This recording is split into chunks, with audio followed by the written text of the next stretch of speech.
រត់ទៅនឹងការគ្រូពេទ្យជំនាញពិនិត្យទៅលើចំណុចអីខ្លះហើយមានប្រមាណដំណាក់កាល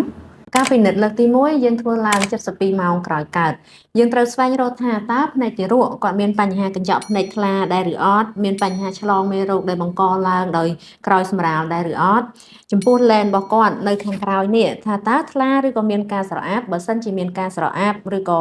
មានបញ្ហាមើលទៅមិនសូវជាមានច្បាស់ល្អមើលទៅមានបញ្ហាអីមួយយើងអាចធ្វើការព្យាបាលឲ្យគាត់បានទាន់ពេលវេលាការពិនិត្យលើកទី2យើងអាចធ្វើឡើងនៅមួយខែក្រោយបន្ទាប់ពីការពិនិត្យលើកទី1យើងត្រូវស្វែងរកថាតើក្របភ្នែករបស់ទារកមានការលូតលាស់ល្អឬអត់ជាទូទៅទំហំក្របភ្នែកទារកមានការប្រែប្រួលអញ្ចឹងយើងត្រូវរកមើលថាតើប្រវែងក្របភ្នែករបស់គាត់មានការលូតលាស់បានត្រឹមត្រូវឬទេប្រវែងកញ្ចក់ភ្នែករបស់គាត់នៅខាងមុខនេះតើមានការលូតលាស់ត្រឹមត្រូវដែរឬអត់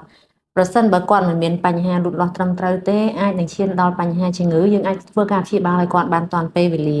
មួយខ្លះទៀតចំពោះលែនរបស់គាត់នៅខាងក្នុងនេះបើសិនជាគាត់ឡើងទៅជាស្រអាប់ឬក៏មានការលូតលាស់មិនល្អដែលបង្កទៅជាជំងឺបាយភ្នែកយើងអាចធ្វើការព្យាបាលរបស់គាត់បានទាន់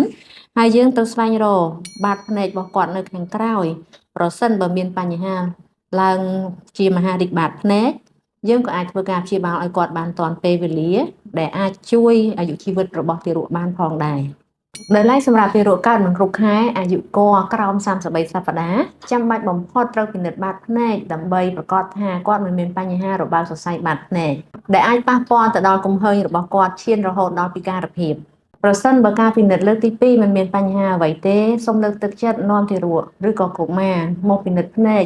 ម្ដងទៀតនៅអាយុ1ឆ្នាំបន្ទាប់